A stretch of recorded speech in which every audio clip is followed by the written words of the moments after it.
आता हा जो टॉपिक आहे ज्यामध्ये काय दिलं आहे, मग सेक्शन 16ला बघितलं की ITC घेण्याकरता काय कंडिशन्स आहेत, रेस्ट्रिक्शन्स आहेत. इथे सेक्शन 17(5) पण बघितलं आपण, ब्लॉक क्रेडिट मिळणारच नाही, बरोबर आहे. आता काही अशा प्रकारचे सप्लाय असतात ज्यामध्ये एकदम सप्लाय केला जातो आणि टॅक्सेबल सप्लाय केला जातो. आता एकदम सप्लाय जर करत असू तर त्याचं जे इनपुट टॅक्स क्रेडिट असेल ते घेता येत नाही. तुमच्या इनवर्डमध्ये टॅक्सेबल सप्लाय, आउटवर्डमध्ये पण टॅक्सेबल सप्लाय. तुम्ही आउटवर्डमध्ये टॅक्सेबल सप्लाय आहे आणि तुम्ही त्या सप्लाय करता जे इनपुट सर्व्हिसेस वापरलेत, तुम्ही त्याचा इनपुट टॅक्स क्रेडिट क्लेम करू शकता. तुमच्या इनवर्डमध्ये टॅक्सेबल सप्लाय आहे आणि आउटवर्डमध्ये समजा एखादा मॅन्युफॅक्चरर आहे, तो जो इनवर्ड सप्लाय घेतो त्यामुळे तो इनपुट जे घेतो ते टॅक्सेबल आहेत, पण त्याचा आउटवर्ड सप्लाय जो आहे तो एक्झॅम्प्ट आहे. तर त्याला कुठल्या प्रकारचा ITC मिळेल. पण सपोज त्याकडे 2 प्रकारचे प्रॉडक्ट आहेत, एक टॅक्सेबल आहे आणि एक एक्झॅम्प्ट आहे. एक टॅक्सेबल आहे, एक एक्झॅम्प्ट आहे. तर जो टॅक्सेबल सप्लाय असेल त्याच्यासाठी जे इनपुट्स यूज केलं गेलं त्याचा तो ITC क्लेम करू शकतो. तुम्ही आउटवर्डला टॅक्स कलेक्ट करत नसाल तर इनवर्डला तुम्ही जो टॅक्स पे केला आहे त्याचे क्रेडिट तुम्ही घेऊ शकत नाही. मग क्रेडिट काय दिलं जातं, सप्लायरच्या पॉकेटमधनं जो मॅन्युफॅक्चरर आहे, जो ट्रेडर आहे, त्याच्या पॉकेटमधून टॅक्स घेतला जात नाही. जो रिसिपियंट आहे, जो उपभोक्ता आहे, जो कन्झ्युमर आहे, त्याच्याकडून टॅक्स घेतला जातो. मग कन्झ्युमरकडून जर टॅक्स कलेक्टच करत नसाल तर मग त्याच्या इनवर्ड सप्लायवर जर टॅक्स दिला असेल त्याचं क्रेडिट मिळणार नाही, कारण तुम्हाला टॅक्स कलेक्ट करायला सांगत नाही. मग जर टॅक्स कलेक्ट करायला सांगितलं जात नसेल तर मग त्याच्यावरती इनपुट टॅक्स क्रेडिट घेण्याचा पण विषयच येत नाही. ओके, हा विषय क्लिअर झाला. दुसरा विषय असा आहे की काही इनपुट असे आहेत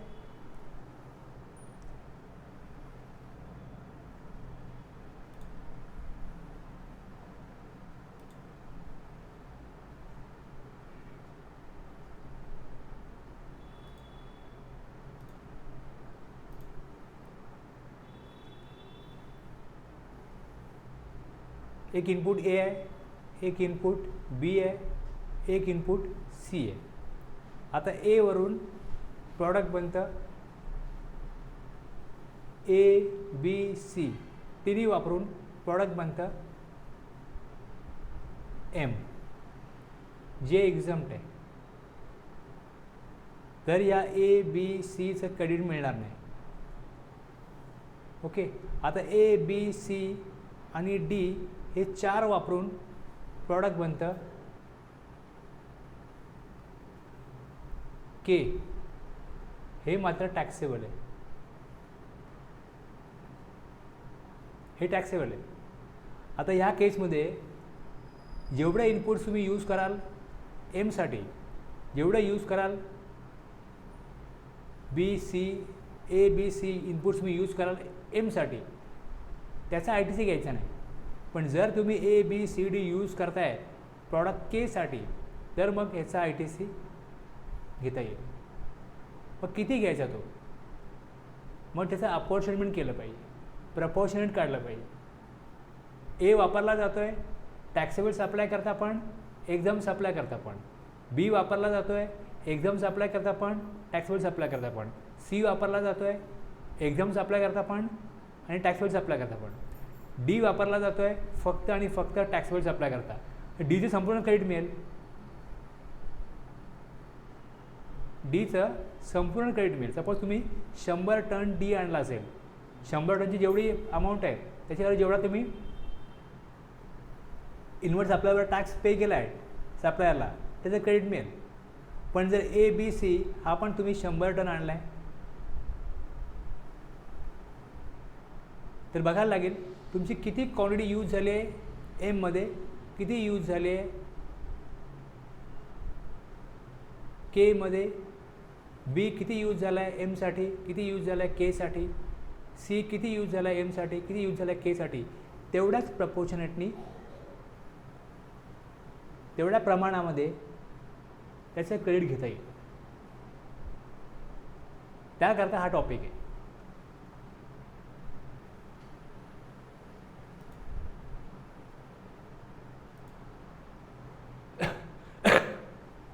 आलं लक्षात?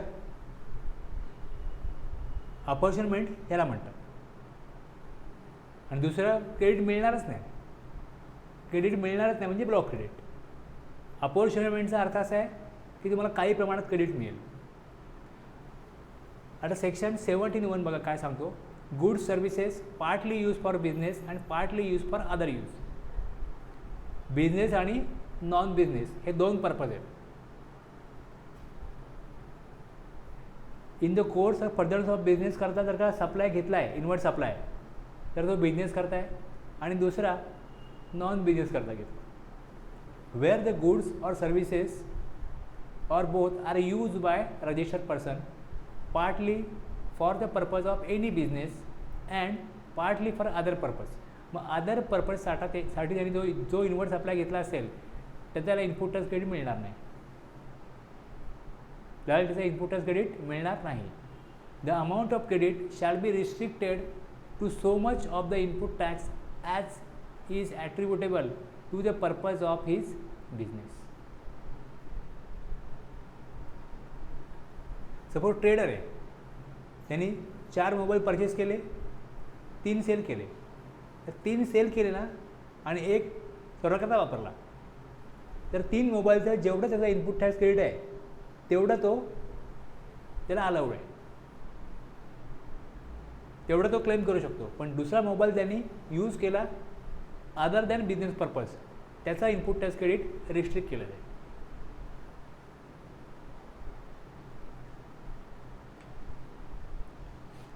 Mister Ratan Majgaonkar, a trader owing a grocery shop, provides the following information in the month of May 2021. Total ITC in respect of inward supply grocery rupees 89,000. त्यांनी जो इनवर्ट सप्लाय घेतला त्याच्यावर त्यांनी टॅक्स किती पे केला आहे 89,000. Grocery product sold in the course of business त्यातले 85% त्यांनी सेल केलं आणि 15% जे आहे त्यांच्या भावाच्या लग्नासाठी. Grocery products use in the marriage of his brother, 15% for personal use. हे जरा personal use other than business use झाला.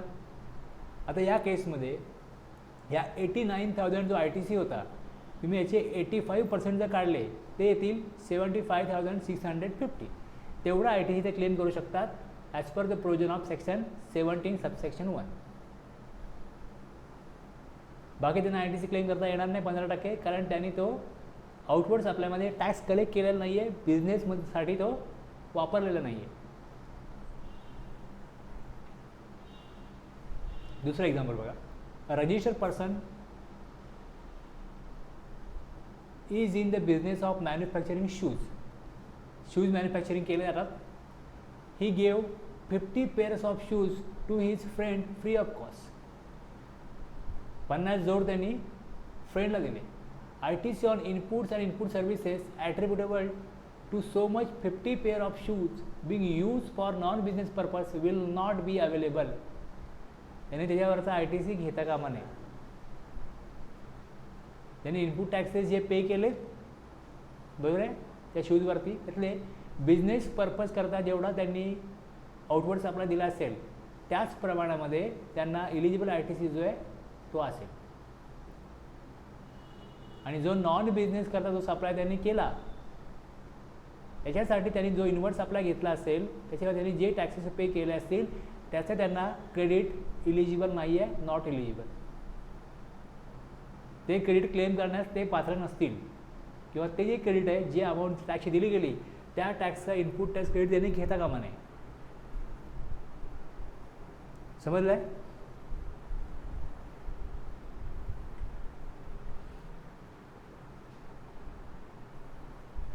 सबसेक्शन 2 आता बघा. Where the goods or services where the goods or services or both are used by the registered person.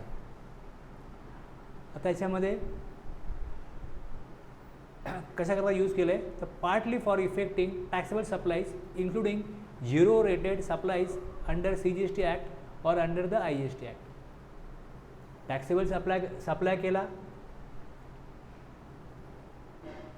Partly effecting taxable supplies including zero rate, म्हणजे export करण्याकरता आपण export करतो आपण तेव्हा tax collect करत नाही, पण त्याच्यावरचा इनपुट टॅक्स क्रेडिट मिळेल.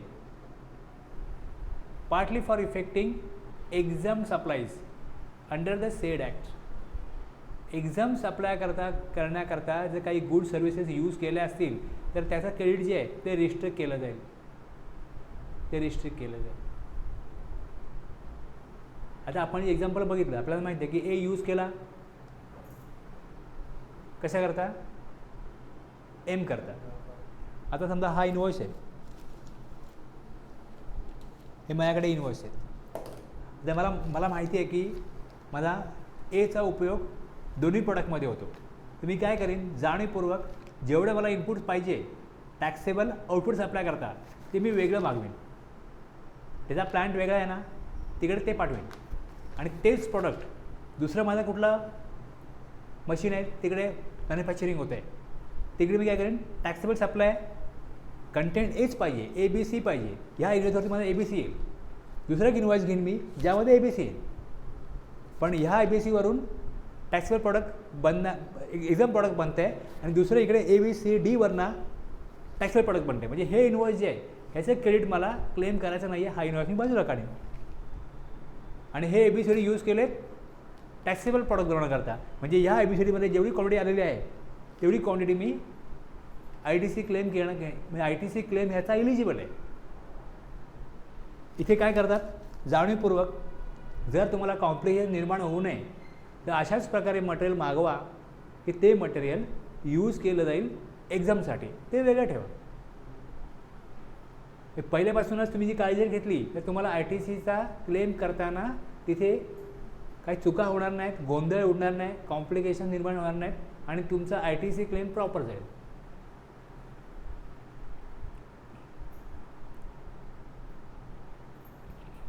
कशाला म्हणा झिरो रेट सप्लाय, याची डेफिनेशन आपल्याला दिलेली आहे सेक्शन 16 IGST ॲक्टमध्ये.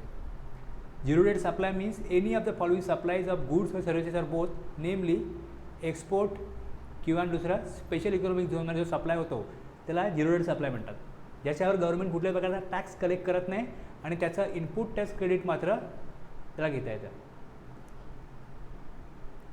किंवा जो त्यांना सप्लाय करतो त्याला गव्हर्नमेंट सांगतं की तुम्ही त्याच्याकडनं टॅक्स कलेक्ट करू नका. LUTवरती सप्लाय केला तर मग झिरो रेट सप्लाय असेल किंवा मग सेजनल सप्लाय असेल तर कुठल्याही प्रकारचा टॅक्स त्यांच्याकडनं घेतला जात नाही, आणि ते ज्यावेळेस एक्सपोर्ट करतात सेजमधनं किंवा दुसऱ्या प्रकारे त्यावेळेस त्याच्यावर गव्हर्नमेंट टॅक्स घेत नाही. Zero rate supply means any of the following supplies of goods or services or both, namely export of goods or services or both, और supply of goods or services or both to a special economic zone, याला आपण zero rate supply म्हणतो. Subject to the provisions of section 17(5).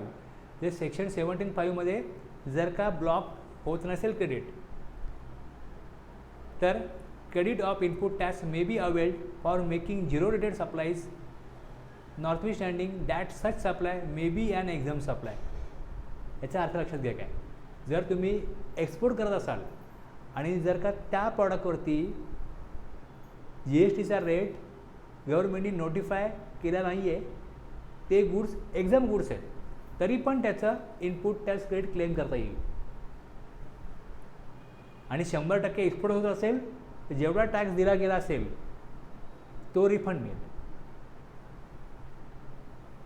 जे block credit ते मिळणार नाही. 17(5) जे credit मिळत नाही ते मिळणारच नाही. त्यामुळे subject to the provision of section 17(5) of the CGST act, credit of input tax may be availed for making zero rated supplies notwithstanding that such supply may be an exempt supply. तो exempt supply असला तरी पण त्याच्यावरचं credit जे आहे ते avail करता येईल.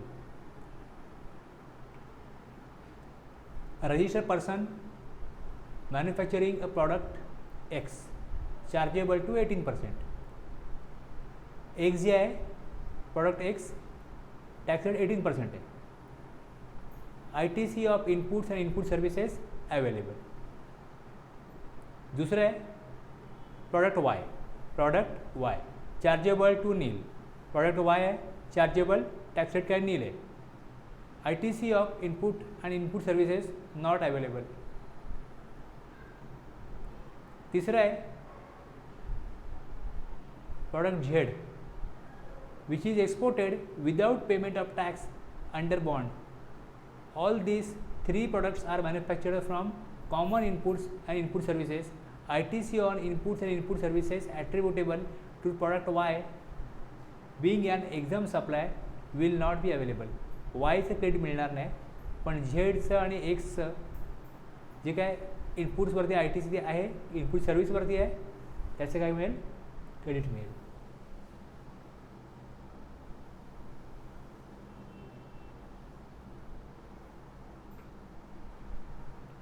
टॅक्सेबल सप्लाय करा, इनपुट टॅक्स क्रेडिट मिळेल. झिरो रेट सप्लाय करा, इनपुट टॅक्स क्रेडिट मिळेल. पण एक्झाम सप्लाय कराल तर मग त्याचं जे तुम्ही इन्व्हर्ट सप्लाय घेतला आहे त्याचा इनपुट टॅक्स क्रेडिट मिळणार नाही. गुड सर्व्हिसेस दोन्ही असू दे, इनपुट टॅक्सेस पे केलेत टॅक्सेबल आउटपुट सप्लायसाठी तर इलिजिबिलिटी ऑफ ITC इलिजिबल आहे. पण जर तुम्ही इनपुट टॅक्सेस पे केलेत एक्झाम आउटवर्ड सप्लायसाठी तर नॉट इलिजिबल, त्याचा इनपुट टॅक्स क्रेडिट मिळणार नाही.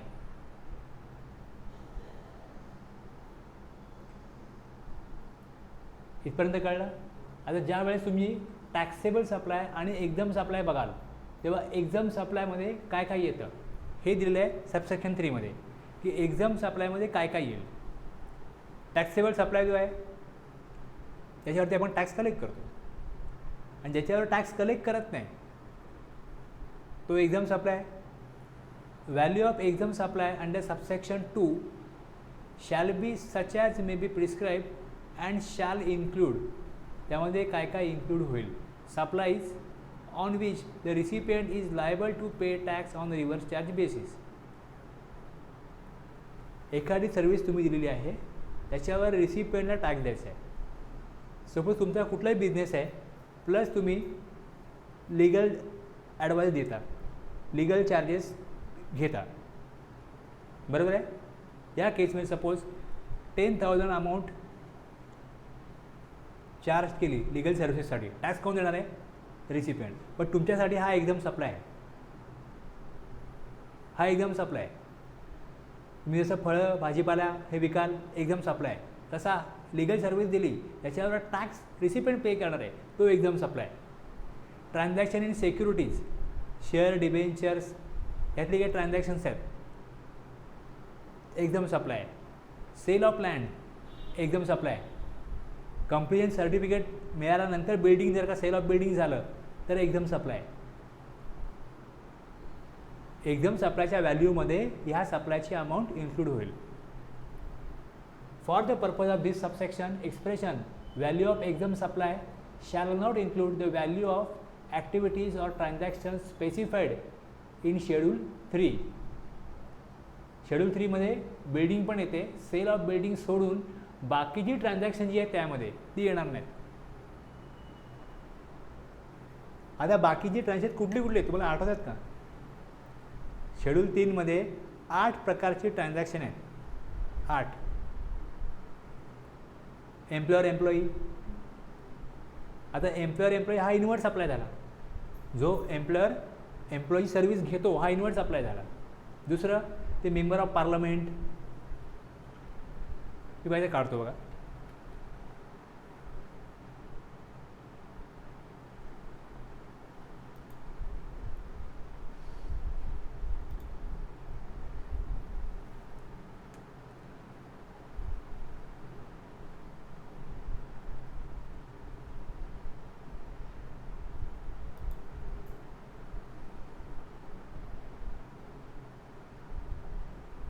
सेक्शन कुठला आहे? शेड्यूल 3. कशामध्ये येतं? सप्लाय. कुठला सेक्शन सप्लायचा?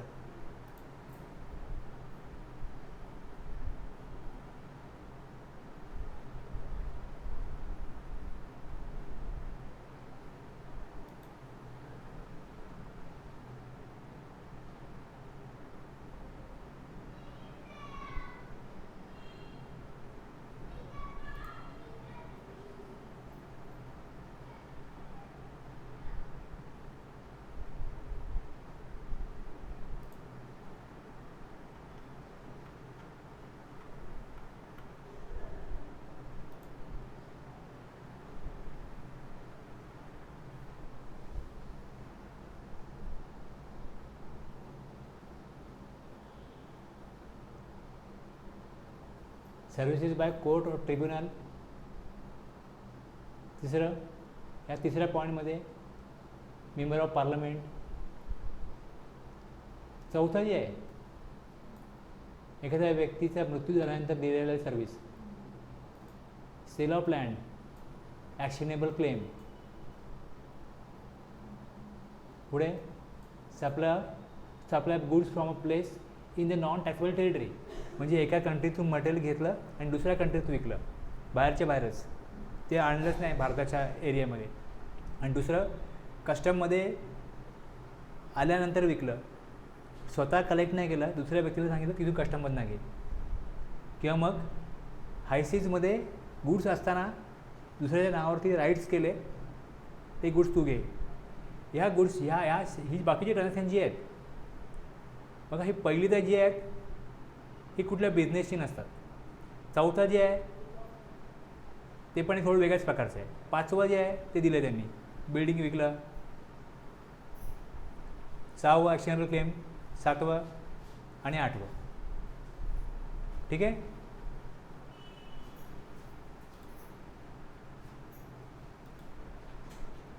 बघा आता परत काय सांगितलं. For the purposes of subsection, this subsection, the expression value of exam supply shall not include the value of activities or transaction specified in schedule 3.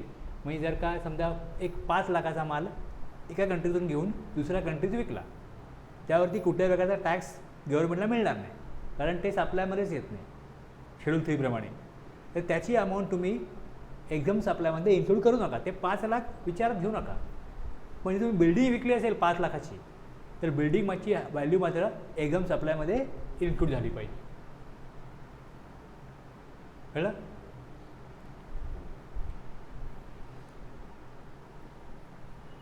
आता जे रूल आहेत आपले CGSचे रूल्स आहेत, त्या रूलच्या शेवटी दिले एक एक्सप्लेनेशन दिलं आहे.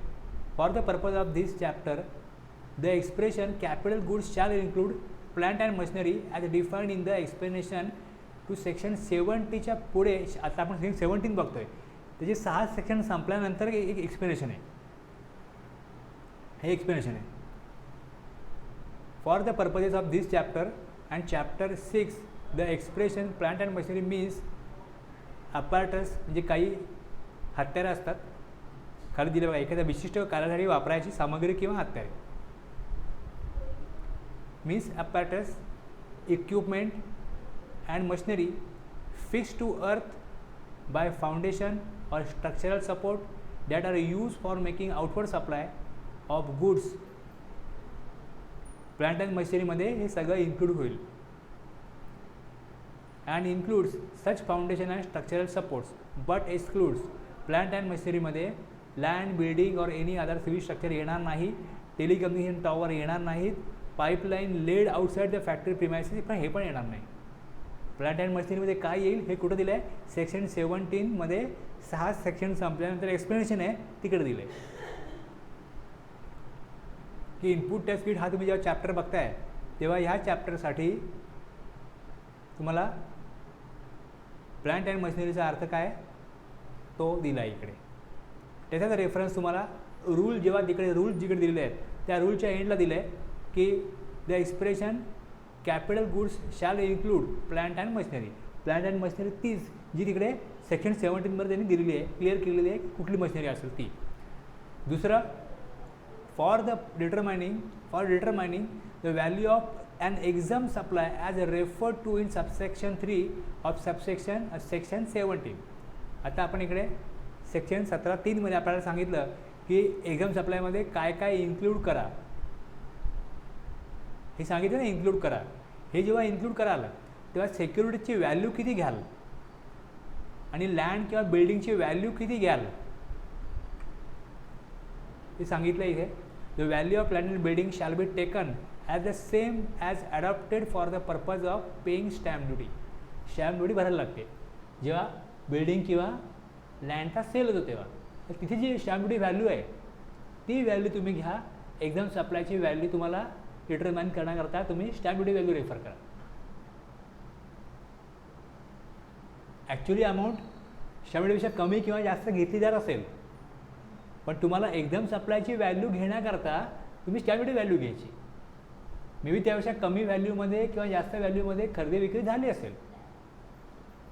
दुसरं, the value of security shall be taken as 1% of sale value of such security.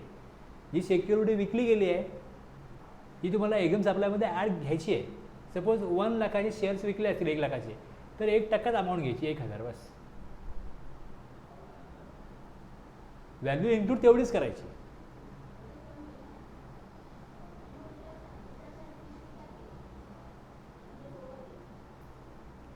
संपूर्ण रूल वाचले, संपूर्ण सेक्शन वाचल्यामुळे ह्या गोष्टीची व्हॅल्यू पण आपल्याला विचारात घ्यायला लागेल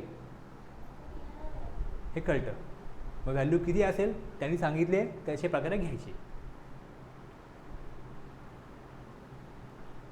ठीक आहे, झालं आहे.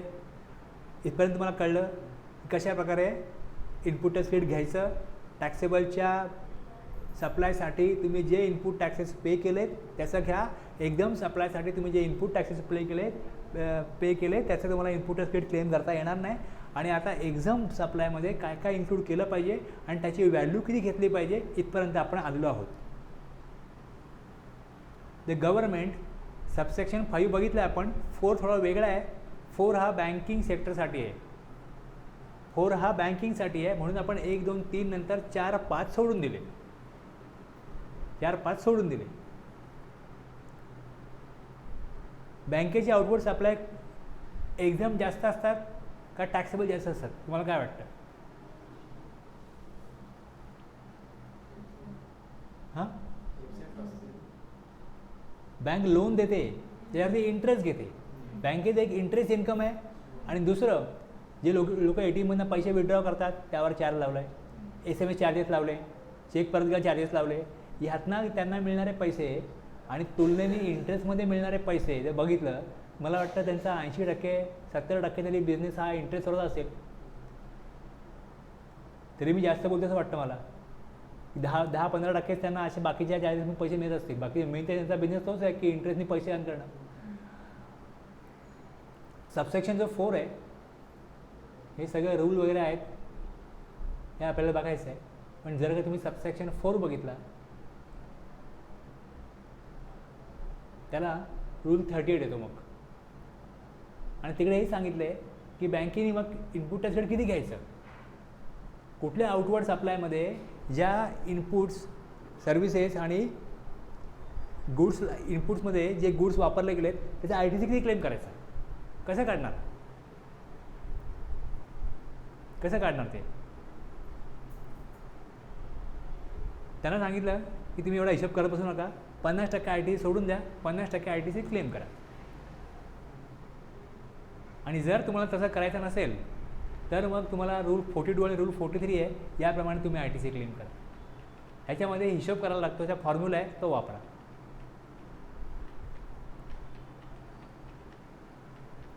रूल 43 जो आहे तो कॅपिटल गुड्ससाठी आहे आणि रूल 42 जो आहे तो इनपुट्स आणि इनपुट सर्व्हिसेससाठी आहे.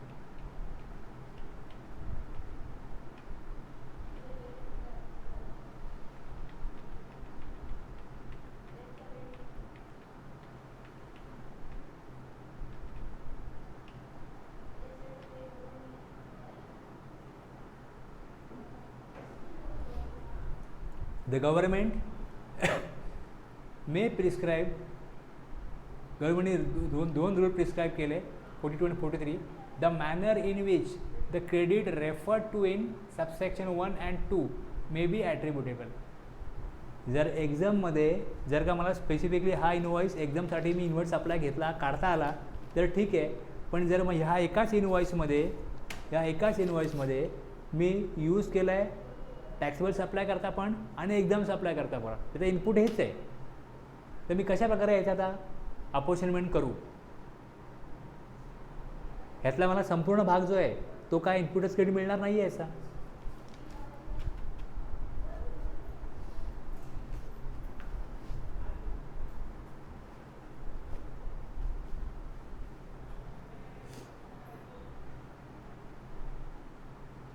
एक लक्षात घ्या, तुमच्याकडे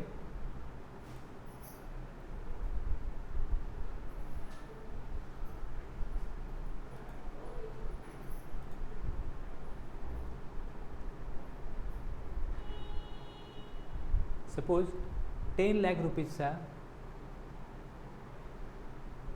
इनपुट टॅक्स क्रेडिट आहे. हे इन्व्हॉइसेस ज्या इन्व्हॉइसमधनं परचेस केलेलं गेलं आहे त्याची आपण टोटल काढली ती 10 लाख आली.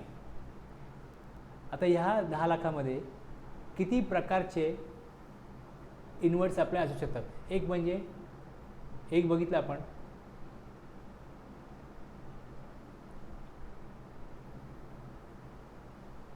पर्सनल पर्पज करता काही यूज केला.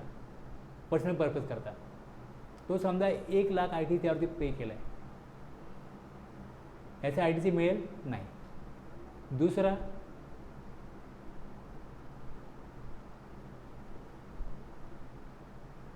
एक्झाम सप्लाय करतो आपण, त्याकरता 1 लाखचे इनपुट्स घेतलेत, ह्याचा ITC मिळेल नाही. तिसरं याचा ब्लॉक क्रेडिट आहे सेक्शन 17(5) असे 1 लाखाचे काही मटेरियल परचेस केले, म्हणजे 1 लाख ITC पे केलेले मटेरियल आपल्याकडे आहेत, ह्याचा ITC पण मिळणार नाही. म्हणजे या 10 लाखामधले तुम्ही इनवॉइस वाईज 3 लाख जर कमी केले तर 7 लाखाचा जो ITC आहे तो घेता येतो. बरोबर आहे. आता हा जो ITC आहे हा आणखीन कुठल्या प्रकारचे सप्लाय आपल्याकडनं होतात, तर आपण चौथा प्रकार बघितला तर जो टॅक्सेबल सप्लाय आहे, टॅक्सेबल सप्लाय आहे. आणि दुसरा झिरो रेटेड, टॅक्सेबल आणि झिरो रेटेड या दोन्हीमध्ये ITC क्लेम करता येतो. समजा असे आणखी तुमच्याकडे त्याचा ITC 2 लाख रुपये, आता 5 लाखाचा ITC. या 5 लाखाच्या ITCमध्ये जे इनपुट्स घेतलेत किंवा इनपुट सर्व्हिसेस घेतल्यात त्या वापरल्या गेल्या आहेत. आउटपुटमध्ये एक्झाम सप्लाय पण आहे आणि टॅक्सेबल सप्लाय पण आहे. प्रॉब्लेम असे बाकीचे मी एवढे इनवॉइस होते, सगळे इनवॉइस माझ्याकडे आले, मी माहिती घेतली की हा तुम्ही सप्लाय कशाकरता घेतला आहे, सांगितलं हा पर्सनल आहे, मला ठेवा बाजूला, हा क्रेडिट मिळणार नाही, हा 1 लाखाचा. हा दुसरा घेतला, हा 1 लाख सप्लाय कसला आहे, हा एक्झाम प्रोडक्ट आपण जे बनवतो ना त्याकरता आहे, हा ठेवा बाजूला. तिसरा मला दाखवला की हा जो इनवॉइस आहे हा आपण ह्याच्यामध्ये बघितलं काय वस्तू आहेत, त्याच्यामध्ये काय ॲनिव्हर्सरी फंक्शन होतं कंपनीमध्ये, त्याकरता कॅटरिंग सर्व्हिस घेतली, त्याचा 1 लाख ITC आहे, सोडून द्या, पण क्रेडिट मिळणार नाही. हे 3 लाख बाजूला काढले. बरोबर आहे. आणखीन आता 2 इनवॉइस आहेत, 3 इनवॉइस आहेत. या 3 इनवॉइसमध्ये काय आहे, या 3 इनवॉइसमध्ये काय तर टॅक्सेबल सप्लाय दिला आहे आणि एक्झाम सप्लाय दिला आहे. किती अमाऊंट आहे याची मिळून 2 लाख, बस ह्याचा आपल्याला क्रेडिट मिळेल, ह्याचा आपल्याला क्रेडिट मिळणार आहे, काय डाऊट नाही याच्यामध्ये. हे आपण वेगळे काढले.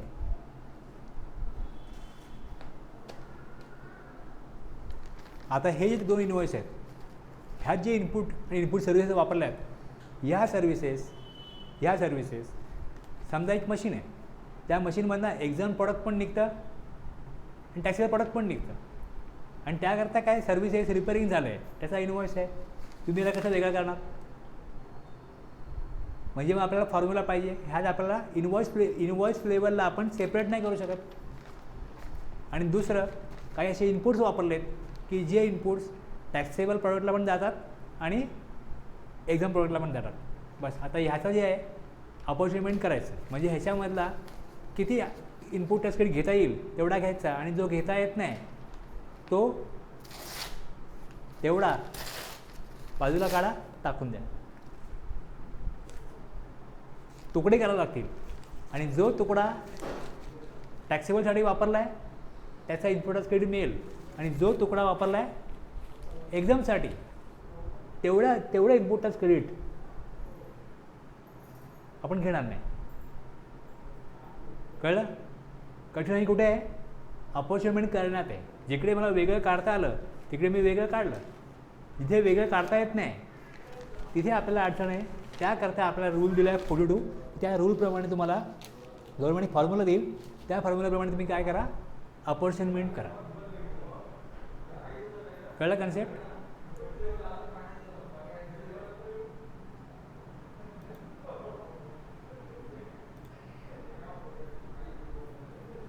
आता याच्यामध्ये काय करायला सांगितलं आहे की आय टी सी तुम्ही ज्यावेळेस इथे आय टी सी बनतो तुम्ही त्याचा क्लेम घ्या आणि जी अमाऊंट तुम्हाला क्लेम घेता येण्याजोगी नाही आहे ती रिव्हर्स करा, ती रिव्हर्स करा, म्हणजे ती तुमच्या आउटवर्ड सप्लायमध्ये ॲड करा. अशा प्रकारे कन्सेप्ट आहे. इनपुट टॅक्स क्रेडिट कमी करू नका, इनपुट टॅक्स क्रेडिट तेवढंच क्लेम करा, पण त्याच्यामधली जी अमाऊंट तुम्हाला इनपुट टॅक्स क्रेडिट घ्यायची नाही, म्हणजे 7 लाख तुम्हाला समजा दाखवलं तिकडे, तर 7 लाखामध्ये तुम्हाला 2 लाखाचा आय टी सी घ्यायचा नाही, ते उरला किती 5 लाख, तर 5 लाख क्लेम करायचे नाही, क्लेममध्ये 7 टाकायचे आणि 2 रिव्हर्सल करायचे, 2 रिव्हर्स. 7चा मध्ये आय टी सी होता, त्यात 2 लाखाचा आय टी सी असा आहे की जो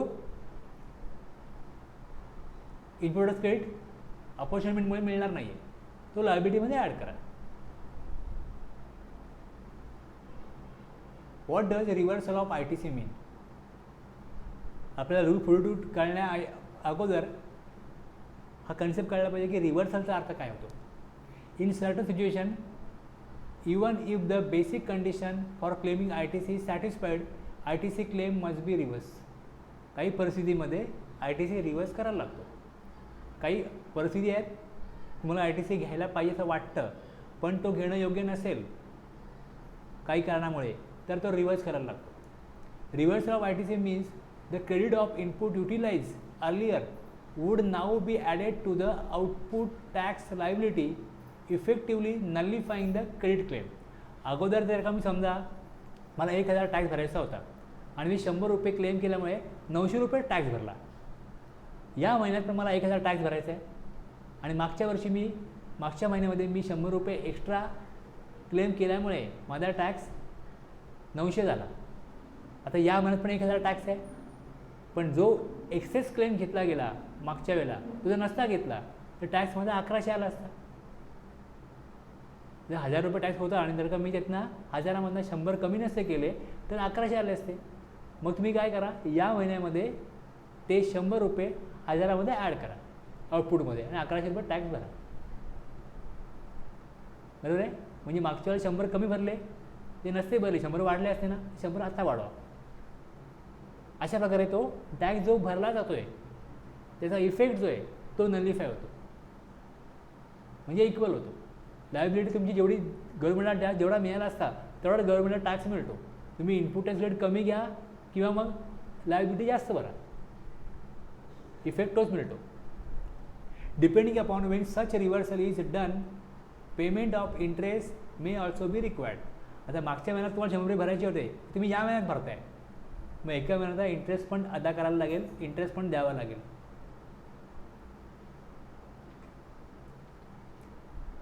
I T C is required specific condition खाली काय दिलेले आहेत. द रिसिपियंट आपण बघितलं होतं 180 दिवसामध्ये पेमेंट करायला पाहिजे. जर 180 दिवसामध्ये पेमेंट नाही केलं सप्लायरला, याचं रिसिपियंटनी आय टी सी क्लेम घेतला आहे, तर the recipient fails to pay consideration to the supplier for a particular supply whether fully or partly. समजा एक 10,000 पेमेंट होतं, 10,000 पेमेंटच नाही केलं तर 10,000वर जेवढा आय टी सी आहे तेवढा रिव्हर्स करायला लागेल. जर 5,000 पेमेंट केला, 5,000 बाकी आहे, तर 5,000वरती आय टी सी रिव्हर्स करायला लागेल. दुसरं, depreciation under the income tax act has been claim on the GST component of capital goods or purchase. त्यांनी संपूर्ण अमाऊंट कॅपिटलाइज केली होती, टॅक्सची अमाऊंट पण त्यांनी कॅपिटलाइज केली होती, डिप्रिसिएशन सगळ्यावरती काढलं आणि त्याचा आय टी सी पण क्लेम केला. नंतर लक्षामध्ये आलं तो आय टी सी मग रिव्हर्स केला. डिप्रिसिएशन घ्यायचं आहे, आय टी सी घ्यायचं नाही आहे, दोन्ही घेतलं गेलं, मग आय टी सी रिव्हर्स केलं. म्हणजे कुठल्याही परिस्थितीमध्ये जर का तुम्ही चुकीचा इनपुट टॅक्स क्रेडिट घेतला तर लक्षात आल्यानंतर तो टॅक्स आपण गव्हर्नमेंटकडे भरतो, ती अमाऊंट लायबिलिटीमध्ये ॲड करतो, याला म्हणतात reversal. Input tax have been use make for exempt supply. Exempt supply होता, त्याचा आय टी सी घ्यायचा नव्हता पण घेतला गेला, नंतर लक्षामध्ये आलं तर तो भरला जातो. On a periodic basis, monthly किंवा इयरली. जर एक्झाम सप्लायवरती क्रेडिट घेतलं गेलं मंथली किंवा इयरली, तो रिव्हर्स केला जातो. If inputs are exclusively use for making exempt supply, then reverse it as when identified to have been claim. जर एकदमच सप्लाय होता तर क्रेडिट घ्यायलाच नाही पाहिजे होतं, ते घेतलं तर ज्यावेळेस लक्षात येईल त्यावेळेस विथ इंटरेस्ट लायबिलिटीमध्ये ॲड करा. Inputs have been use for manufacturing supplies some of which were use for non business purpose. Non business purpose करता होतं आणि यूज केलं गेलं. रिव्हर्स होईल. Reversal of 50% of ITC by banking and other financial companies under CGST rules 38 at the time of filing regular return. जेव्हा ते return filing करतील त्यावेळेस ते 50%च ITC घेतील, 50% हे जास्त घेतलं असेल तर मग रिव्हर्स करतील. It has been availed on block credit. जे ब्लॉक क्रेडिट आहे पहिल्यांदा क्रेडिट दाखवलं जाईल क्रेडिट किती आहे आणि नंतर मग त्यातलं जे ब्लॉक आहे ते रिव्हर्स केलं जाईल. ठीक आहे. हे 6 वेगवेगळ्या प्रकारचे सर्कमस्टन्सेस आहेत ज्यामध्ये ITC रिव्हर्सल गरजेचं आहे. When is ITC reversal required. मी तुम्हाला टॅलीमध्ये याची एंट्री करून दाखवीन. Rule 42 manner of determination of input tax credit in respect of inputs or input services and reversal thereof. हे रूलचं नाव आहे. कशा पद्धतीने तुम्हाला रिव्हर्सल करायचं.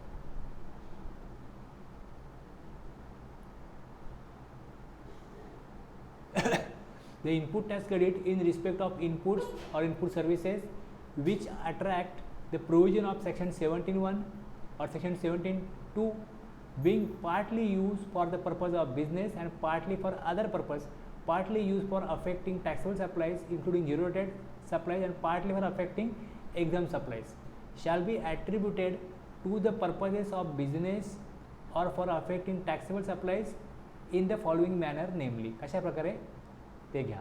याचा हा फॉर्म्युला दिलेला आहे. मी तुम्हाला ज्या प्रकारे सांगितलं आता पहिल्या तुम्ही एकूण अमाऊंट काढाल. एकूण अमाऊंट किती ITCची पहिल्या स्टेपला तुम्ही काढाल. Total ITC total input tax involved in inputs and input services in a tax period. त्याला आपण डिनोट करतो, दर्शवतोय टी म्हणून. दर्शवतो आपण टी म्हणून की एकूण 10 लाखाचं माझ्याकडे क्रेडिट आहे ते आपण धरलं टी. टी किती एक्झाम्पलला 10 लाख आहे. त्यानंतर पुढे तुमच्याकडे 3 प्रकारचे आणखी इनवॉइस आहेत ज्यामध्ये एक यूज केला आहे पर्सनल यूज करतात. मग त्याला आपण घेऊया T1. ज्या टॅक्स पे केला आहे पण तो इनवर्ट सप्लाय वापरला आहे पर्सनल यूज करतात. दुसरा वापरला आहे एक्झाम सप्लाय करतात. तिसरा आहे तो ब्लॉक क्रेडिट आहे ज्याचा तुम्हाला क्रेडिट घ्यायचंच नाही आहे. मग टीमधनं T1, T2, T3 ह्याचे इनवॉइसेस जे असतील तेवढी अमाऊंट वजा करून घ्या. वजा केली. आता क्रेडिट किती आहे. आता हे क्रेडिट तुम्हाला याचं क्रेडिट मिळणारच नाही आहे ना. याचं क्रेडिट मिळणारच नाही आहे. आता क्रेडिट मिळू शकेल अशी अमाऊंट तुम्हाला मिळाली. इकडे क्रेडिट अमाऊंट पहिलं क्रेडिट तुम्हाला मिळाला. पहिल्या लेवलला तुम्हाला क्रेडिटची अमाऊंट मिळाली. त्याला आपण नाव देऊ C1. ह्याला नाव देऊ C1.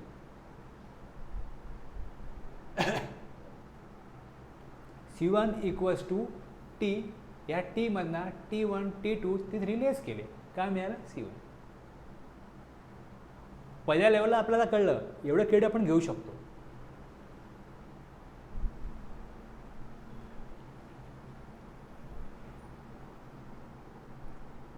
$10 लाख होते. 1-1 लाख कमी केले. एक्झाम्पलला 7 लाख राहिले.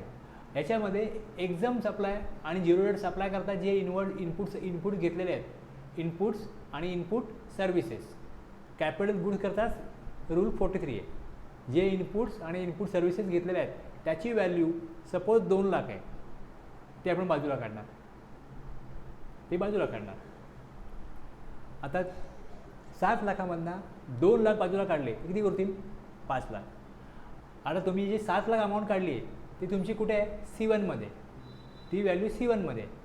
आणि आत्ता हे तुमच्या T4मध्ये कुठली व्हॅल्यू आहे जी तुम्ही टॅक्सेबल सप्लाईज किंवा झिरो सप्लाईज करता यूज केलेली अमाऊंट 2 लाख आहे. ती इथे C1 minus 7 lakh minus 2 lakh. आता हेच मला मिळालं इथे काय C2. याला म्हणणार कॉमन क्रेडिट. कॉमन क्रेडिट हे काढल्यानंतर उरलं काय आता? हे काढल्यानंतर कुठले इन्व्हॉइस उरतील?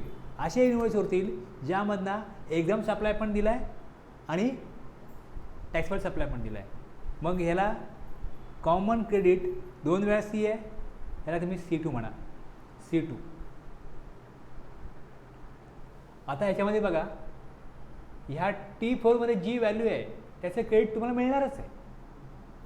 आणि आता ह्या 5 लाखामध्ये किती क्रेडिट घ्यायचं आहे हे आपल्याला पुढे जाऊन पुढच्या स्टेपमध्ये बघायचं आहे, स्टेप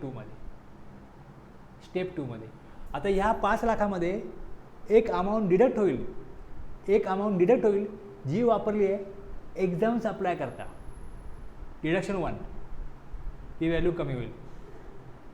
दुसरी वापरली आहे पर्सनल यूज करता, डिडक्शन 2, ती लेस होईल. बरोबर आहे? मी तुम्हाला सांगितलं की पहिल्यांदा मी सगळं काढल्यानंतर हे एक माझ्याकडे उरलेलं आहे, ह्याच्यामध्ये मला आता काय करायचं आहे, एक्झाम मला बाहेर काढायचं आहे, तुकडा करायचा आहे याचा, आणि तेवढाच तुकडा ठेवायचा आहे जेवढा मला इनपुटसाठी घेता येईल. मग तुकडा पाडण्याकरता एक D1 याचं क्रेडिट मिळणार नाही, ते बाजूला काढला एक तुकडा, दुसरा तुकडा D2 बाजूला काढला. आता जे उरेल ते फायनल क्रेडिट आहे C3, फायनली C3 मिळेल. जर 5 लाख उरले, त्या 5 लाखामध्ये एक्झाम सप्लाय किती आहे हे कसं काढणार? जर 5 लाख उरले, या 5 लाखामध्ये ह्या 5 लाखाचा जे इनपुट वापरलं आहे त्यामध्ये आउटवर्ड सप्लाय जो केला त्याच्यामध्ये 10 लाखाचा आउटवर्ड सप्लाय होता. या 10 लाखामध्ये 5 लाख सप्लाय होता टॅक्सेबलचा, 5 लाख सप्लाय होता एक्झामचा. मी म्हणाल मग ठीक आहे, सोपं आहे ना, 5 लाख आहे, 2.5 लाख रुपये घ्या, 2.5 लाख सोडून द्या. 10 लाखामध्ये 6 लाख सप्लाय होता टॅक्सेबलचा, 4 लाख होता एक्झामचा. मी म्हणाल मग 3 लाख घ्या, टॅक्सेबलचे 3 लाख आहेत ना, इनपुटच किती बेडे 5 लाख उरलेत, प्रपोर्शनेट तुम्ही कराल. मग तो फॉर्म्युला काय असेल, तर इथे फॉर्म्युला अशा प्रकारे येईल की exam supply divide by total supply into C2. म्हणजे मी सेल किती केलं आहे, जी अमाऊंट किती आहे माझ्याकडे अमाऊंट किती आहे 5 लाख. त्या 5 लाखामध्ये एक्झाम सप्लाय आणि टोटल सेल किती झालं आहे. ई म्हणजे aggregate value of exempt supply during tax period, आणि एफ म्हणजे total turnover in the state of the registered person during tax period. जे तुम्हाला मी सांगतो की 10 लाखाचा सेल झाला आहे, या 10 लाखामध्ये एक्झाम किती होता 4 लाख. मग 4 लाख डिवाइड बाय 10 लाख, 6 लाख काय टॅक्सेबल आहे, इंटू गुणिले किती येईल C2. 5 लाखाचं काय आपल्याकडे उरलं आहे ITC. त्या 5 लाखामधनं तुम्हाला 4 लाखाचा ITC मिळणार नाही कारण एक्झाम्प्ट आहे. मग तुम्हाला 5 लाखाच्या प्रपोर्शनेटमध्ये 10 लाखाचा सप्लाय इकडे आहे आणि 4 लाखाचा काय होता एक्झाम सप्लाय. मग किती अमाऊंट तुम्हाला क्लेम करता येणार नाही हे कळतं याच्यावरनं. त्या 5 लाखामधनं तुम्हाला 2 लाखाचा क्लेम मिळणार नाही, 3 लाखाचा क्लेम मिळेल. तुमचा D1 येईल 3 लाख. आणि दुसरं सांगितलं इकडे पर्सनल यूज करता तुमच्याकडे जी 5 लाख व्हॅल्यू आहे यातनं तुम्ही 5% C2वरती काढा. C2वर सरळ काढून द्या 5%, मानलं जाईल. Deem to be use 5%. Personal कामाकरता तुम्ही वापरले 5%. मग त्या 5 लाखावरती 5%प्रमाणे 25,000 रुपये अजून कट होतील. म्हणजे 2,75,000 रुपयाचा फायनली C3 होईल. बरोबर आहे. 2 लाखाचा तुम्ही टॅक्सेबल आणि झिरो सप्लाय केला आहे तो मिळेल, आणि 2,75,000चा काय मिळेल कॉमन क्रेडिट. त्यामुळे 10 लाखाला तुम्हाला 4,75,000 रुपयाचे क्रेडिट मिळेल. अशा प्रकारे रूल 42 प्रमाणे.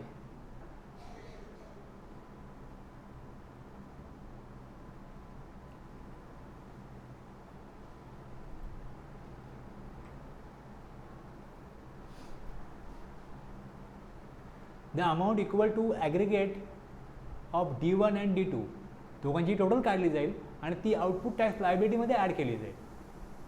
रजिस्टर्ड पर्सनच्या, reverse by the registered person in GST act 3B मध्ये और थ्रू फॉर्म GST DRC 03 मध्ये.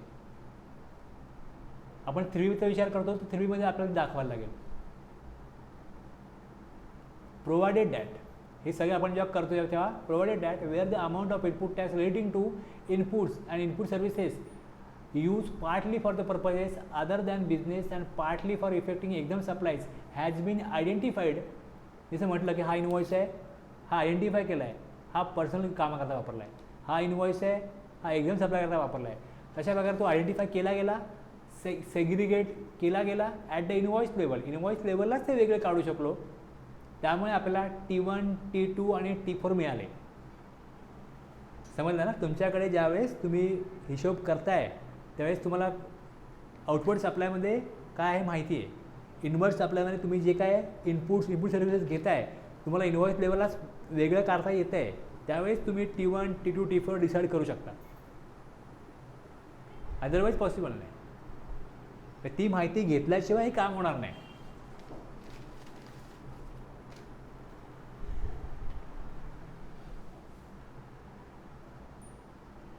18% इंटरेस्ट लागेल. 18% इंटरेस्ट लागेल मंथली किंवा इयरली. आता जर तुम्ही मंथली कराल तर काही प्रॉब्लेम नाही. पण जर मंथली नाही केलं रिव्हर्सल तर इयरली कराल. तर इयरली जेव्हा करायला जाल for the period starting from the first day of April of the successive financial year till the date of payment. 1 एप्रिलपासून जेव्हा पेमेंट कराल तोपर्यंत तुम्हाला इंटरेस्ट द्यायला लागेल. मंथली केलंच पाहिजे असं काय नाही. कुठलाही इंटरेस्ट लागतो तो 1 एप्रिलपासून लागतो. मग वर्ष संपलं का मग अपॉर्च्युनिमेंट करा.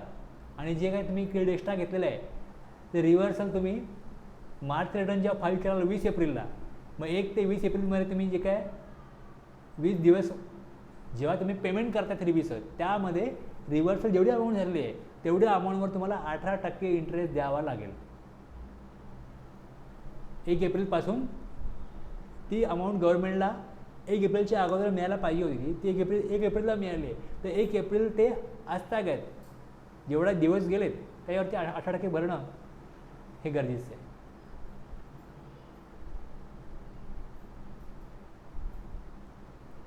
एप्रिल नंतर तुम्ही कधीपर्यंतही करू शकता तर अप टू सप्टेंबर करू शकता.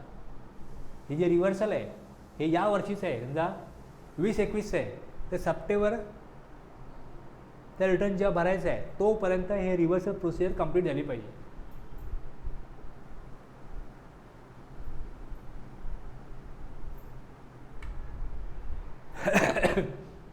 आता एक्झाम्पल घेतो मी. तोंडी तुम्हाला एक्झाम्पल दिलं आहे ते जस्ट कळण्याकरता होतं की कन्सेप्ट कळण्याकरता होतं. तुम्हाला 100% क्लिअरिटी यायला पाहिजे अशी माझी अपेक्षा नाही. पण आपण काहीतरी समजून घेण्याचा प्रयत्न करतो आहे.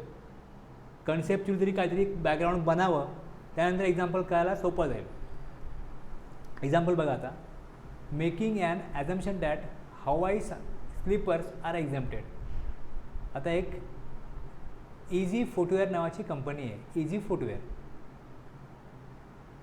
फुटवेअर नावाची ही कंपनी आहे. ही काय करते? स्लीपर्स, चप्पल, शूज वगैरे बनवते. Making an assumption that Hawaii slippers are exempted, take a case of Easy Footwear, manufacturers of 2 varieties of Hawaii slippers and 5 varieties of other sandals and shoes. Okay? Dies are used. Dies काय असतात? Die is a specialized machine tool used in manufacturing industries to cut and or form. हे साचा असतो ना, साचा. डाय shape देण्याकरता, ही वस्तू बनवण्याला shape देण्याकरता.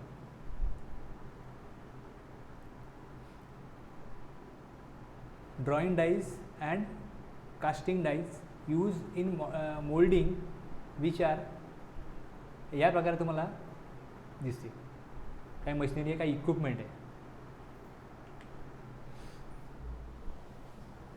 Dyes are used in manufacture of all footwear. However, bright pink is used only for one of the Hawaii varieties and black is used only for sandals and shoes. Blue and yellow are used for all the varieties. Brown is used for non business purpose. आता brown काढलं non business करता, त्याची value 10,000 आहे. T1 मिळाला. Bright pink, bright pink is use only for one of the hawai varieties.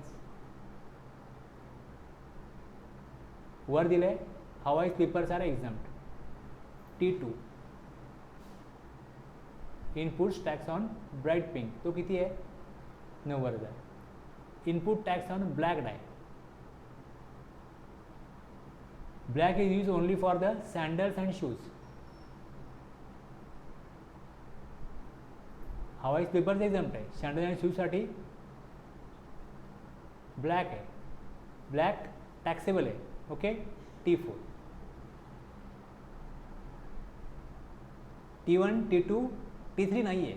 Block credit आहे असं काय घेतलेलं नाही आहे. फक्त किती दिलं आहे, पर्सनल यूज करता घेतलं T1, दुसरं एक्झाम करता घेतलं T2 आणि टॅक्सेबल करता घेतलं T4.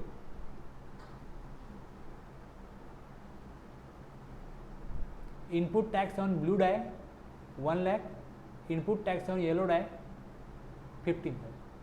आता हे काय आहे, हे दोन्ही करता वापरलं जातं, ब्लू आणि yellow. Blue and yellow are use for all the varieties. त्यामुळे तुम्हाला आता ब्लू आणि येलोसाठी जे इनपुट्स यूज केलं आहे 1 लाख आणि 15,000, याच्यामधलं किती रिवर्स करायला लागेल किंवा किती तुम्ही क्लेम घेऊ शकता हे काढायचं. एकूण इनपुटचा रेट किती आला 2,55,000. एकूण जो आला आहे तो आपण टी घेतो. इथपर्यंत काय अडचण आहे.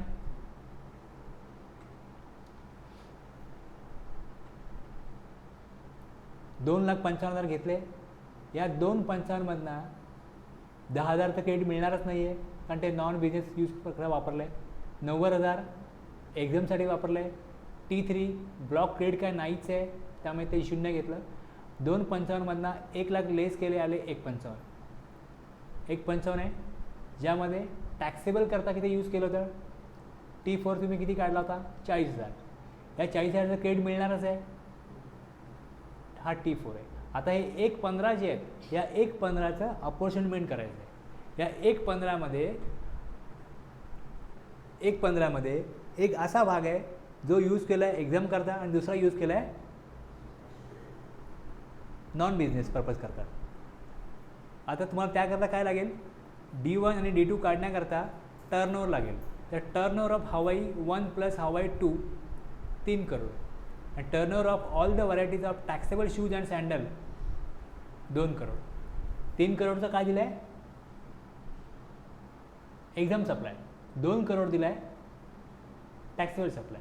मग इथे 3 करोड त्याचं क्रेडिट मिळणार नाही आहे. मग 3 करोड डिवाइड बाय टोटल किती टर्नओव्हर आहे 5 लाख. 3 आणि 2 मिळून किती खाली येतो 5. 3 lakh divide by 5 lakh into तुमच्याकडे क्रेडिट किती आहे 1,15,000 तुम्हाला अपॉर्च्युनिमेंट करायचं आहे.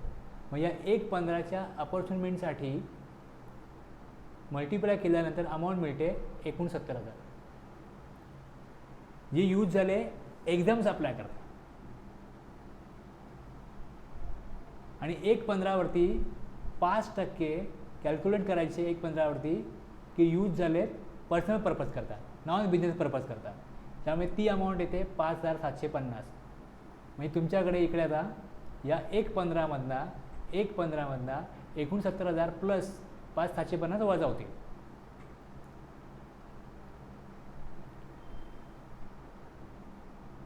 आणि मिळेल तुम्हाला 40,250 ही अमाऊंट मिळेल. याचं क्रेडिट घेता येईल. 40,250 इथनं आले आणि इकडे अगोदर तुम्हाला इथे हे 40,000 मिळणार आहे क्रेडिट. मग 40 प्लस 40,250 एकूण क्रेडिट किती मिळेल? एक T4 40,000 आहे आणि आता 40,250.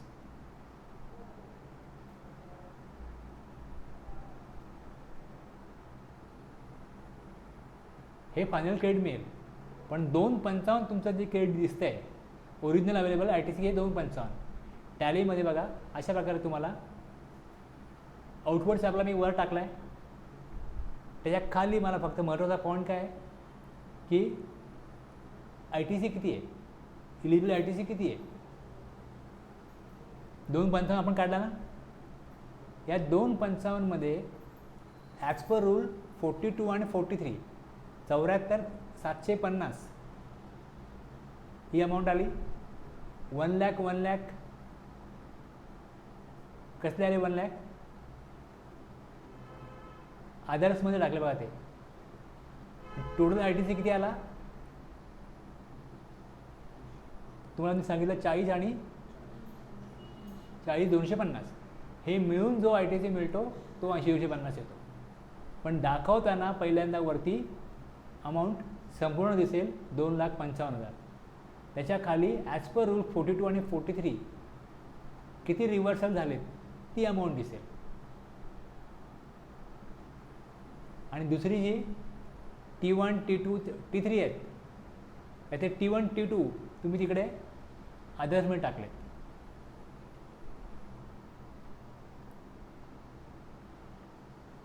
$10,000 प्लस 90,000 किती झाले? 1 लाख. हे 1 लाख जे आहेत ते अदर्समध्ये, ते 1 लाख अदर्समध्ये.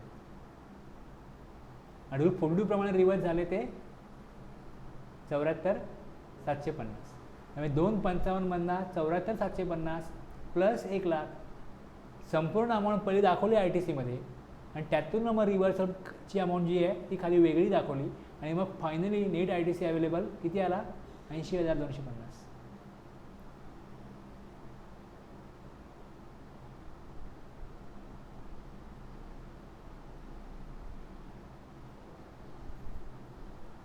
ओके.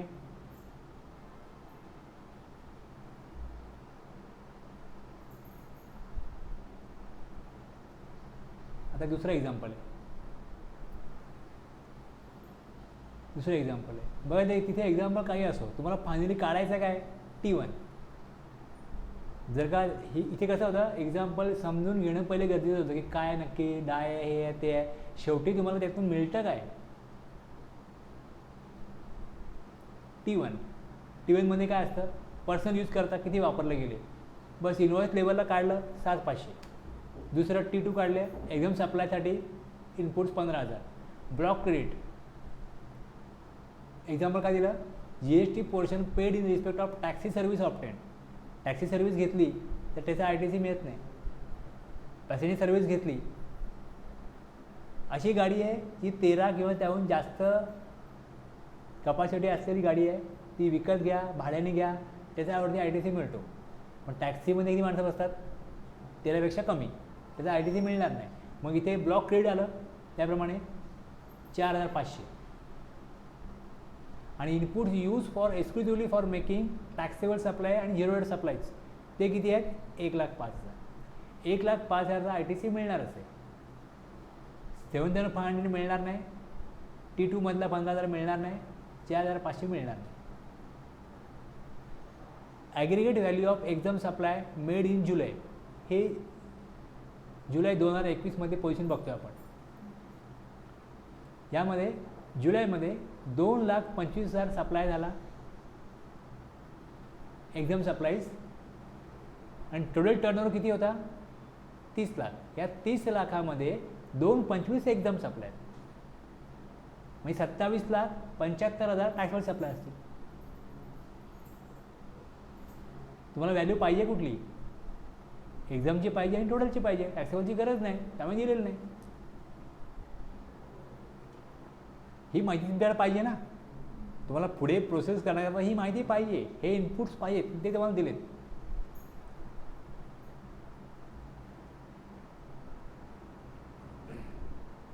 $7,500, 15,000, 4,500, 1,05,000 एकूण टोटल किती येईल?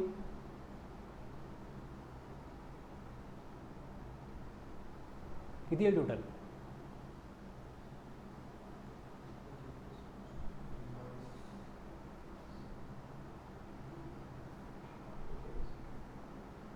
एक 50 येते. हां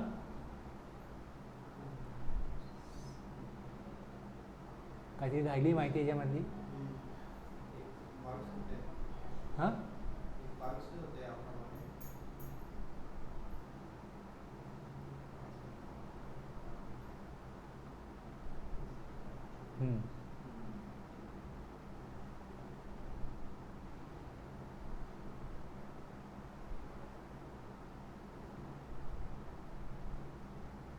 एक 32 झाली ना. 18,000 जे आहेत ते असे वापरले गेले आहेत 18,000 ज्यामध्ये एक्झाम सप्लाय आणि टॅक्सेबल सप्लाय दोन्ही दिले गेले. 18,000 वर दिलं आहे टोटल ITC अवेलेबल 1,50,000. मग उरले 18,000. तुम्हाला द्यायचं आहे इकडे 1,50,000वरती कॅल्क्युलेशन. 1,50,000 हे काढले 1,50,000 आणि मग T1 लेस करणार, T2 लेस करणार. आता इथे काय मिळतं? 1,23,000 हे लेस केल्यानंतर ह्या ह्या 23मध्ये पहिल्यांदा जे आन्सर मिळतं त्याला आपण C1 देतो. C1 ITC credited to electronic credit ledger. Electronic credit लेजरला ही अमाऊंट जाईल. पहिल्यांदा ही जाईल त्यातनं मग आपण हे लेस करणार. बघा पहिल्यांदा काय झालं, इथे अमाऊंट गेली, त्यातनं आपण अदरमधनं T1 T2 T3 लेस केले.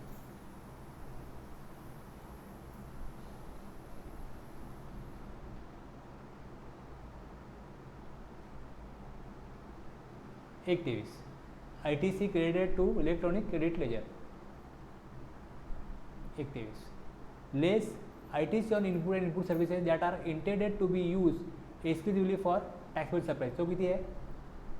1,05,000. तो लेस करून किती मिळाले? 18,000. आता ह्याला काय म्हणणार? Common credit. कॉमन क्रेडिट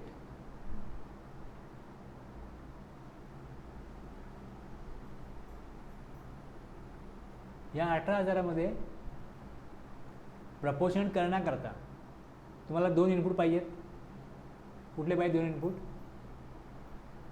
ही अमाऊंट आणि ही अमाऊंट. एक D1 लेस करायचा आहे, त्याकरता 2,25 डिवाइड बाय 30,00,000 इंटू 18,000 1,350 आले. आणि दुसऱ्या 18,000वरती 5% काढले का 900 आले. म्हणजे 1,350 आणि 900 यांचं क्रेडिट घ्यायचं नाही.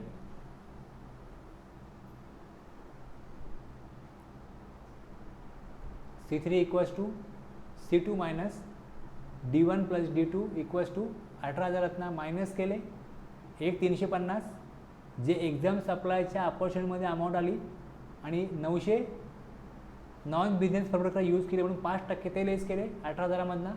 असे मिळून या 2 अमाऊंट लेस केल्यावरती 15,750 ही अमाऊंट मिळते, याचं क्रेडिट मिळेल.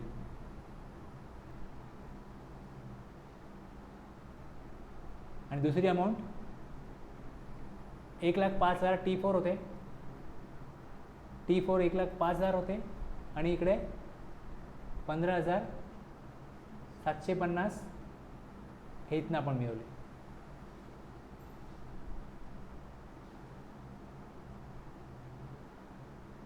मग 1,350 आणि 900 were required to be reverse.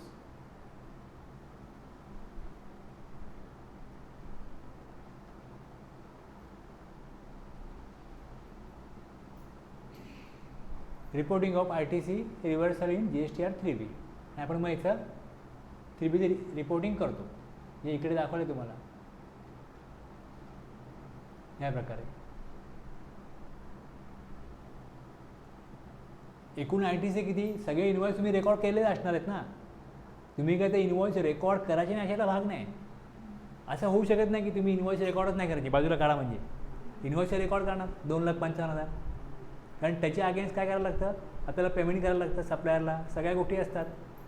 तर मग एकदा का अकाउंटिंग केलं आणि मला 255 दिसणार. त्या 255 दिसल्यानंतर पहिल्यांदा तुम्ही अदर्समध्ये जा, अदर्समध्ये जाऊन पहिल्यांदा सेकंड मिळणारच नाही ते बाजूला काढा.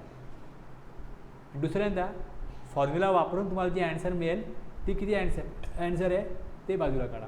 म्हणजे ह्या 255मधला रूल 42 प्रमाणे अपॉर्च्युनिमेंट झालेली अमाऊंट जी आहे ती 74,750 आहे, जी वापरली गेली आहे एक्झाम सप्लाय करता आणि पर्सनल यूज करता. त्याचा ITC 74,750 आला as per formula given by rule number 42.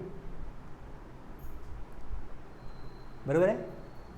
आणि आपण T1, T2, T3 जे आहेत त्याप्रमाणे 1 लाख अमाऊंट येईल. ही जी अमाऊंट येईल अदर्समध्ये टाकली ती अमाऊंट येईल आणि त्यातनं आपले लेस केले याच्यामधनं ह्या अमाऊंट दोन्ही का 80,250 हे आपल्याला क्रेडिट क्लेम फायनली कळतो किती आहे.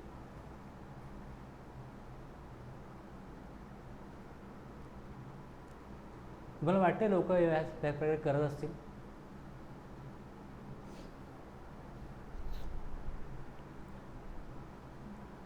ते 5 वाजता मॅडम येतात, त्यांच्याकडे डेअरी त्यांचा डेअरीचा बिझनेस आहे. त्यांच्याकडे फ्रीजर घेतले आहेत, सगळ्या गोष्टी घेतल्यात, सगळं क्रेडिट त्यांनी घेतलेलं आहे. ते क्रेडिट एवढं घेतलेलं आहे की त्यामुळे त्यांना टॅक्स भरायला येत नाही. त्यांना आज तरी टॅक्स भरायला येत नाही आहे कारण की त्यांनी 2 वर्षापूर्वी तो बिझनेस सुरू केला तेव्हा फ्रीजर घेतले. त्या फ्रीजरमध्ये ते दूधही विकतात आणि असे काही प्रॉडक्ट विकतात ज्यावर टॅक्स कलेक्ट करतात. म्हणजे टॅक्सेबल आणि एक्झाम दोन्ही प्रॉडक्ट विकतात. त्यांना कोणी सांगितलं नाही अगोदरच्या CAनी, आता तो CA बदलला दुसरा आणला आहे, तोही काय बघत नाही आहे, चाललं आहे हे चाललं आहे.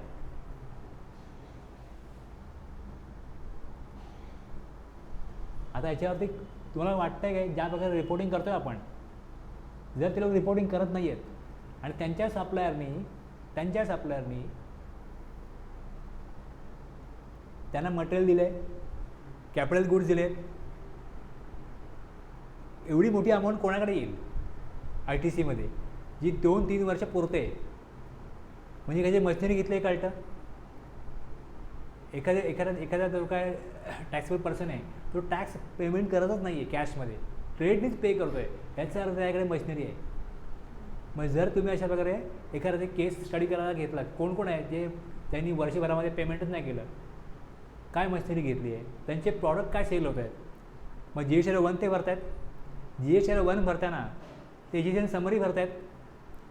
एजिशन समरीमध्ये कळतं की ह्यांचं जे सप्लाय होतं आउटवर्ड सप्लाय ह्याच्यामध्ये एकदम सप्लाय पण आहे आणि याच्यामध्ये टॅक्सेबल सप्लाय पण आहे. टॅक्स कलेक्ट करतायत आणि टॅक्स कलेक्ट करत नाही आहेत, कलेक्ट करायचं नाही आहेत असे दोन्ही प्रकारचे प्रॉडक्ट हे सेल करत आहेत. पण ह्यांच्या 3Bमध्ये कुठेही ह्यांनी रिव्हर्सल केल्याची एंट्री दिसत नाही आहे. म्हणजे रिव्हर्सल ह्यांनी केलेलं नाही आहे. मग ह्यांना रिव्हर्सल करायला पुढे जाऊन लावतील की नाही का सोडतील? ह्या लपण्याचं काहीच नाही ना. त्यांना काय वाटतं आहे की आपण आता जो क्लेम घेतला आहे झालं आपलं काम, पोचलो आपण, संपलं सगळं, काही तुम्ही क्लेम करा, कोण बघत नाही. म्हणजे 72 महिने आहेत, त्या 72 महिन्यामध्ये ॲन्युअल रिटर्न फाईल केल्यानंतर 72 महिन्यामध्ये आपल्यावरती डिमांड नोटीस येऊ शकते आणि हे सगळं आपण जे काय रिव्हर्सल नाही केलं याचा आपल्याला क्लेम, जो आपण चुकीचा क्लेम घेतला आहे त्याच्या अगेन्स्ट आपल्याला डिमांड नोटीस पाठवून तेवढी रिकव्हरी आपल्याकडनं केली जाईल विथ इंटरेस्ट. याची त्यांना कल्पना नाही आहे. त्यांना कल्पना असणं मी समजू शकतो, पण त्यांचा रिटर्न फाईल जो करतो आहे त्याला माहिती पाहिजे ना की काय रूल आहेत. एवढं सोपं असतं का की तुम्ही आउटपुटमध्ये एक अमाऊंट कलेक्ट केली, इनपुटमध्ये एक अमाऊंट आहे, लेस करा बस, एवढंच गणित आहे का? ब्लॉक क्रेडिट आहे, टॅक्सेबल सप्लाय आहे, एक्झाम सप्लाय आहे. मी तुम्हाला पहिल्यापासून सांगत आलो आहे की एक्झाम सप्लायमध्ये काय येतं. मग जो एक्झाम सप्लाय आहे त्यामध्ये असाही सप्लाय येतो यावर टॅक्स लावला जाऊ शकत नाही. प्लस त्यांनी तर हे तुम्हाला रूलमध्ये परत दिलं आहे सेक्शनमध्ये की त्यामध्ये हे इन्क्लूड करा. म्हणजे ज्यावेळेस तुम्हाला इकडे अमाऊंट काढून दिली आहे की एक्झाम सप्लायमध्ये एकूण अमाऊंट किती आहे, आपण एक्झाम्पलला सहज मग अमाऊंट रेडी दिली आहे, पण प्रॅक्टिकली ती अमाऊंट काढायची आहे. सेल ऑफ लँड आहे, सेल ऑफ बिल्डिंग आहे, मग त्याच्यात अमाऊंट टाकत आहे. पण मग त्या महिन्यामध्ये जास्त सेल झाला एक्झाम सेल तर काय होईल, एखाद्या महिन्यामध्ये सपोज तुमच्याकडे एखाद्या महिन्यामध्ये 1 लाखाचा आय टी सी आहे, 1 लाखाचा आय टी सी आहे. या केसमध्ये 1 लाखाचा आय टी सी असताना 10 लाखाचा सेल झाला. या 10 लाखामध्ये 5 लाख एक्झाम्प्ट आहे, 5 लाख टॅक्सेबल आहे. म्हणजे या 1 लाखामध्ये जर अपॉर्च्युनिमेंट करायचं आहे तर 50,000 रिव्हर्स होतील, बरोबर आहे. दुसरं एका महिन्यामध्ये असं आहे की 10 लाखाचा सेल झाला, 10 लाख सगळे एक्झाम्प्ट आहे. मग 1 लाख आय टी सी असेल, बिलकुल आय टी सी मिळणार नाही, सगळा रिव्हर्स होईल. एखाद्या महिन्यामध्ये 10 लाखाचा सेल झाला, हा सगळा टॅक्सेबल आहे आणि समोर आय टी सी 1 लाख आहे, पूर्ण 1 लाखाचा तुम्हाला क्लेम मिळेल. मग दर महिन्यामध्ये जो आउटवर्ड सप्लाय होतो आहे त्यामध्ये आउटवर्ड टॅक्सेबल सप्लाय किती आणि एक्झाम सप्लाय किती, ह्या दोघांनी तुम्हाला फिगर पाहिजे ना. जर एक्झाम सप्लायमध्ये जो नॉर्मली होतो तो प्लस सेल ऑफ सिक्युरिटीज आहेत, सेल ऑफ लँड आहे, सेल ऑफ बिल्डिंग आहे, ती अमाऊंट जर घेतली तर मग ही प्रपोर्शन जे आपण काढतो यातनं मग त्याचा अपॉर्च्युनिमेंटमध्ये फरक पडणार. एवढे सगळे विचार करायचे आहेत, तेवढ्या लेवलला हे जातच नाही आहेत. त्यांना ही समजत नाही आहे की इथे एक्झाम सप्लाय होतो आहे तर ह्याचे इनपुट सर्व्हिसेस आणि जे फ्रीजर वगैरे घेतलेत, ए सी घेतलेत, त्याचा तुम्ही आय टी सी क्लेम करताय, फर्निचर घेतलं आहे त्याचा आय टी सी क्लेम करताय, हा कितपत संपूर्ण क्लेम केला आहे, तो योग्य क्लेम केला आहे. कॅपिटल गुड्सचं अपॉर्च्युनिमेंट कसं होतं हे आपल्याला 43मध्ये. पण तुम्हाला आयडिया तर आली आहे आता 42वरनं की सगळे क्रेडिट क्लेम करता येत नसतात. जर एक्झाम सप्लाय नसेल तर काय प्रॉब्लेम नाही, तुमच्याकडे आउटवर्डला फक्त टॅक्सेबल सप्लायच आहे तर तुम्हाला रूल 43ची भीती लागण्याची कारण नाही. पण ज्यांच्याकडे आउटवर्डमध्ये 2 प्रकारचे सेल होतात, एक टॅक्सेबल आणि दुसरा एक्झाम्प्ट किंवा एक्झाम्प्ट आणि नॉन एक्झाम्प्ट, त्यांना 42 आणि 43बद्दल माहिती असणं गरजेचं आहे. त्यांनी त्याप्रमाणे क्लेम करणं, रिव्हर्सल करणं गरजेचं आहे.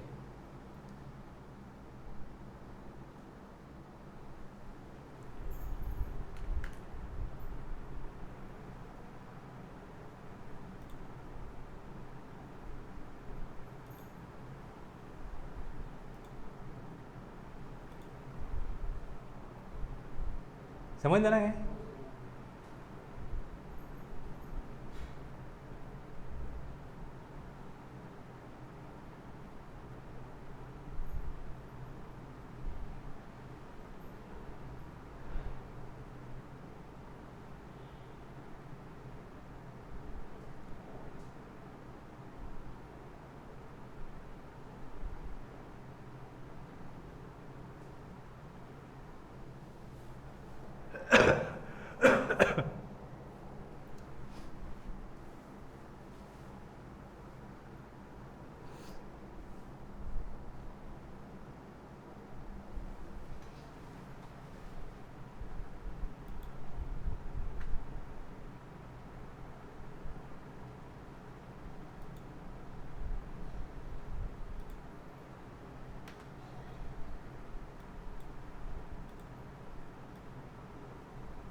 इझी फुटवेअर आहे.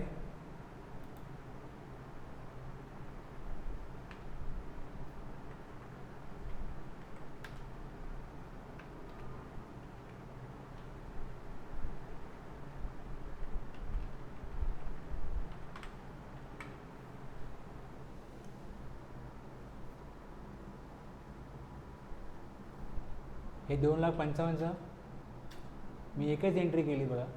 ब्राऊन डाय, ब्राईट पिंक डाय, ब्लॅक डाय, ब्ल्यू डाय, येलो डाय अमाऊंट टाकून दिले असेच. आणि ॲक्च्युली 20% रेट नसतो, पण अमाऊंट येण्याकरता मी तिकडे 10% सी 10% टाकला आणि तो रेट 2,55 तिथे आणले. रेट जो आपला 18% तो मी ॲज्युम केला की 20% आणि त्याप्रमाणे मी इकडे एंट्री केला. मग इथे 2,55 जे आहेत ही एंट्री केल्यामुळे आलेली आहेत. सेलला काय तुम्ही एंट्री सेलची एंट्री कराल, सेल जो काय एकूण इन्व्हॉइस टाकाल त्याप्रमाणे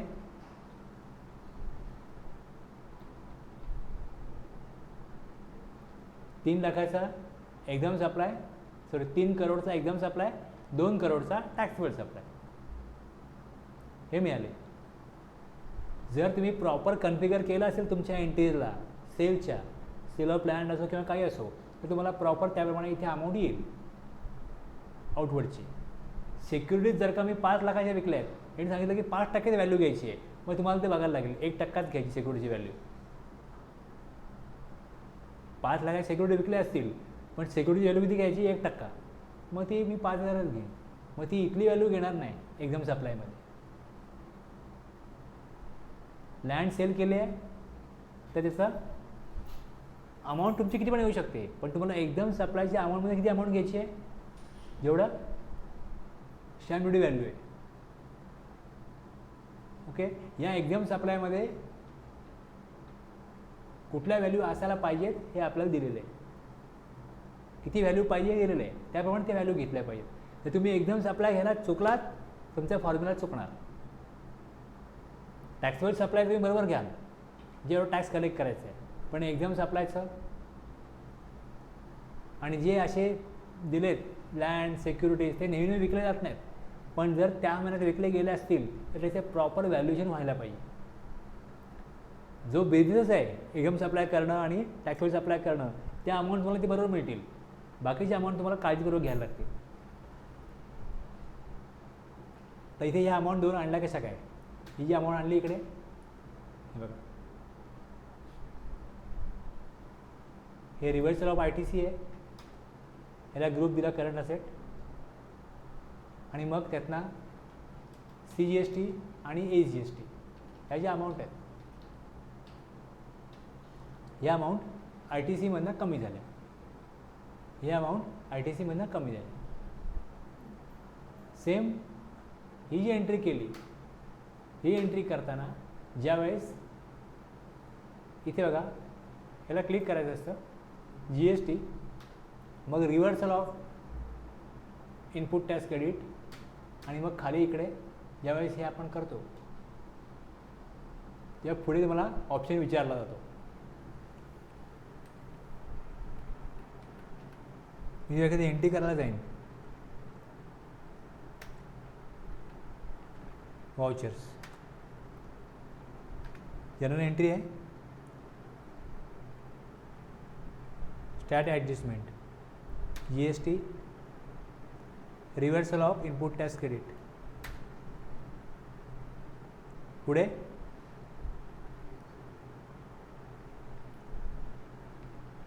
exempt and non business supplies rule 42(1)(m),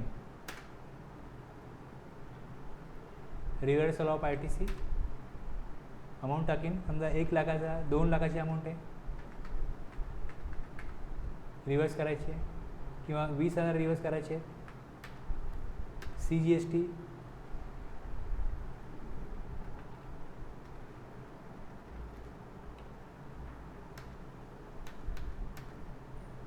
$10,000, AGST 10,000. अशा प्रकारे एंट्री केल्यानंतर तिकडे त्या एंट्री केल्या.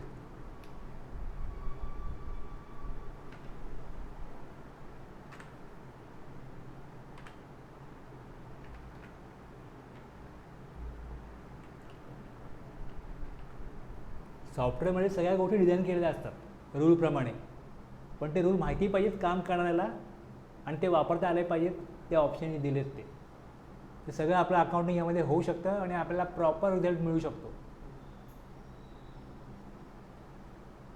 थांबूया.